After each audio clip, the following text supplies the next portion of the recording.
Dorothy Calata was just 9 years old when her father was murdered. Lucanio, just 3, and Nomonde pregnant with the couple's 3rd child.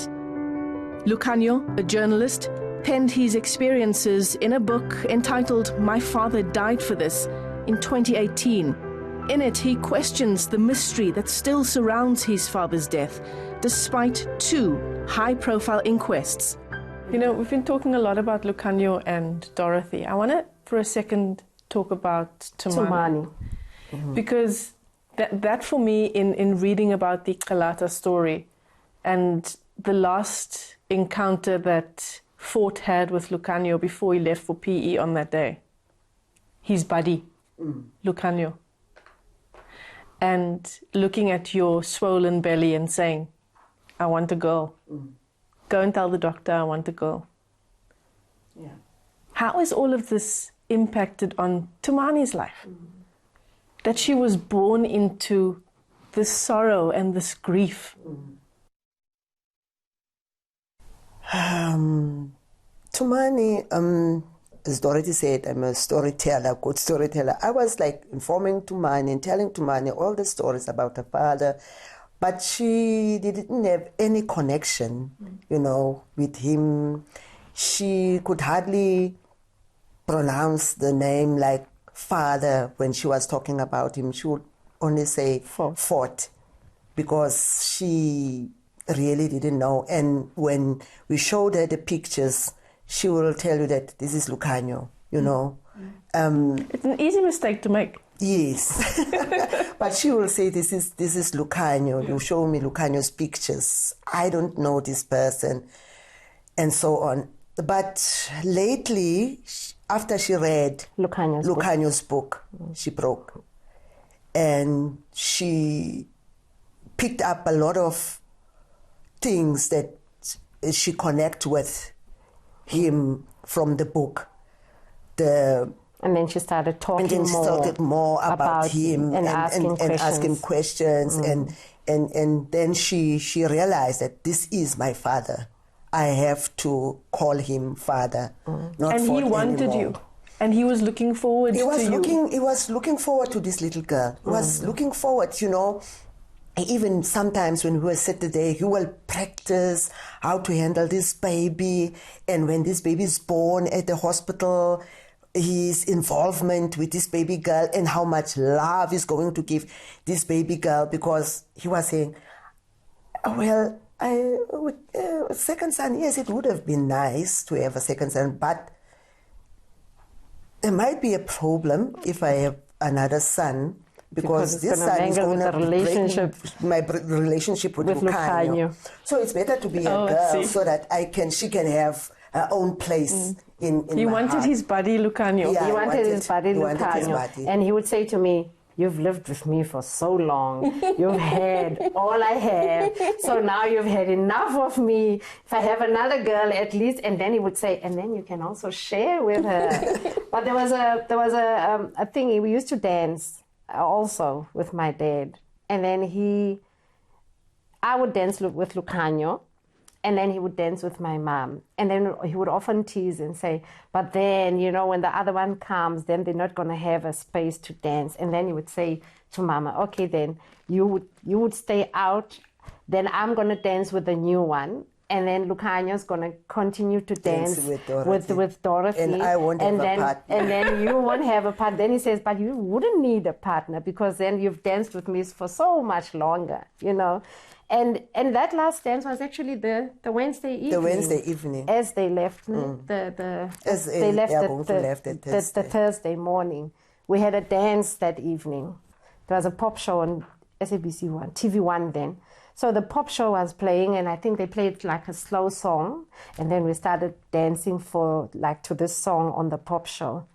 And yeah, it does have a lot of memories. Because when I got married, then when my mom had to dance with me, we had to play Dance with My Father again, you know. Yeah.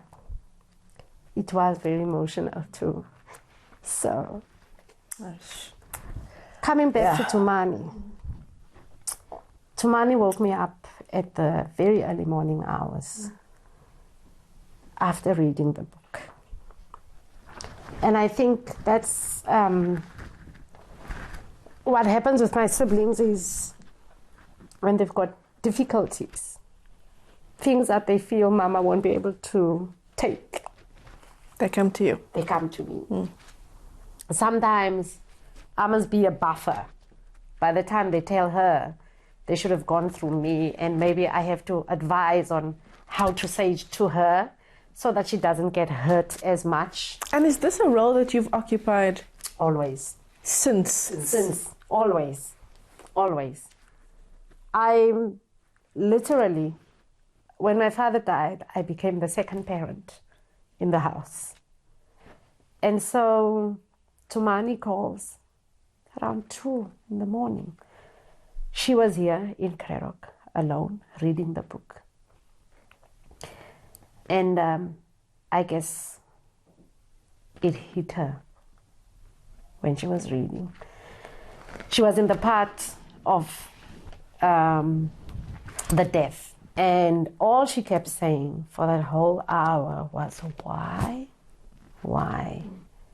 And you know when somebody cries and says, why? It becomes like a wailing sound. Why?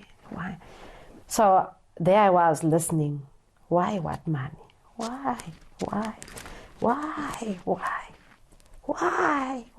what money? Why did they have to mutilate him after they have killed him? Killing him was enough. Why did they have to go further? He was already dead. Why burning?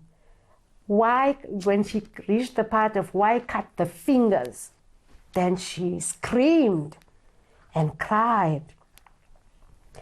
She cried, and I allowed her to cry. I told her, cry, mommy, cry as much as you want to cry. And I said to her, get up and stand on your feet and shout it out as loud as you can. Bring it out. Because I was happy that she managed to do that after 33 years of her life. It was for the first time that Tumani could cry like that over her father. Never before did she. We would go to memorial services. We would go to, I don't know, whichever president was here. Mandela was here for a laying of wreaths and things. Tumani would be there, you know. People would talk. Mama would talk. We would talk about things. She never did. But when she was reading that book, from the perspective of her brother. From the perspective of her brother. Then she cried. And since then, Tumani started laughing. Like laughing out loud. Tumani would make jokes to all of us here. We would be crawling on the floor. Tumani would and look at us laughing. After that, Tumani became open. Tumani and Lucanio are like this. And sometimes I think they also sort of treated me like the elderly one, so they wouldn't allow me in there. There's that lovely photo of the two of them just sitting on a pavement or on a stoop somewhere. They wouldn't allow me in there. They were very, very, because they felt like I was like, they gave me the parental role, basically. So I was like the second parent in the house, you know. Even now, even up to now, I'm the one who gets manipulated, who gets robbed. We always talk about the cost of losing your life partner, your best friend, the father to your children. You can't calculate that cost. No. And the cost extends then to your children, in this case, your eldest daughter. Yes. And the loss of that innocent childhood of just playing outside. Yeah. The other thing was also in the boy, because there was no... The other day I was talking to a colleague who came across a disc for Black Christmas. And she was like, oh, I have to watch this now. And I don't know, it's so difficult. Then I told her what Black Christmas was. people in the apartheid era used to be united. So, because of the boycotts that were happening, people were not buying from town. What did you call that? Sanctions and things.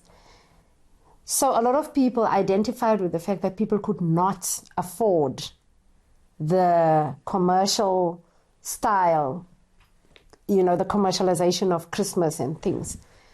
And a lot of children were deprived.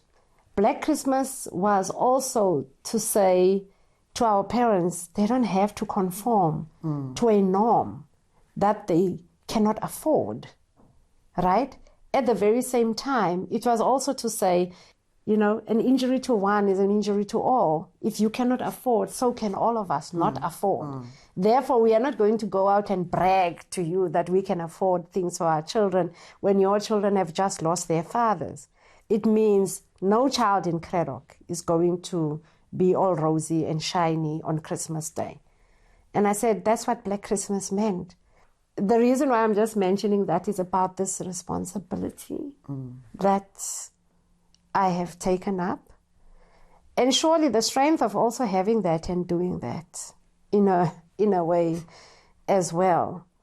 And when I'm looking at it now, it's like it's a Dorothy story, but also it's also the Imam story, you know, because that young woman was saying the other day that her mother said to them that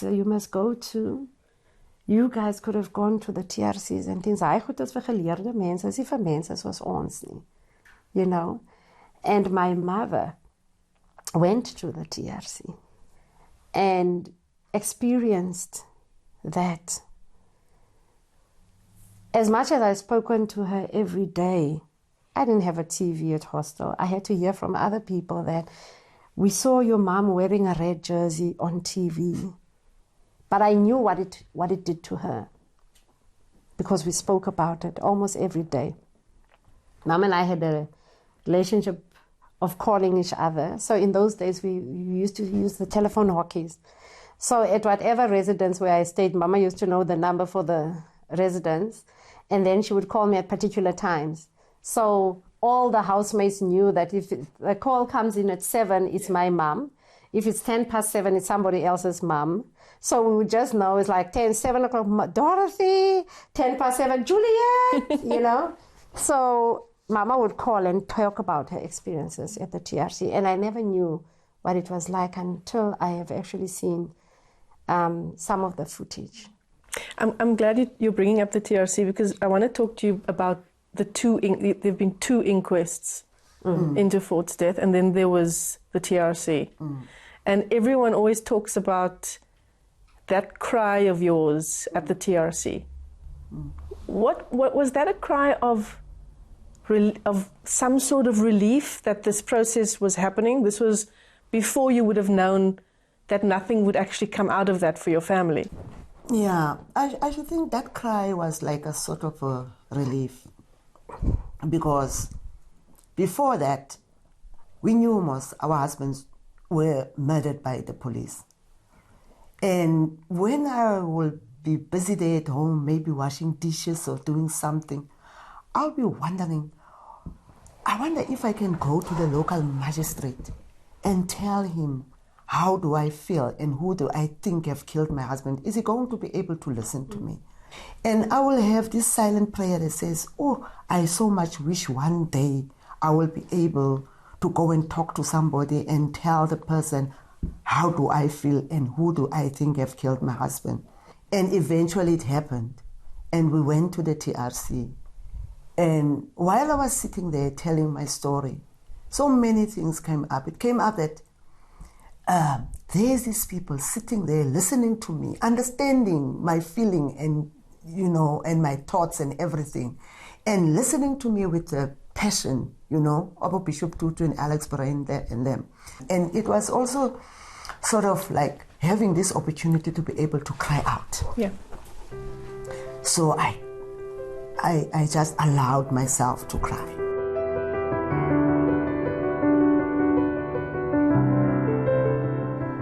waited for freedom to come. And then waiting for all of these years. For what?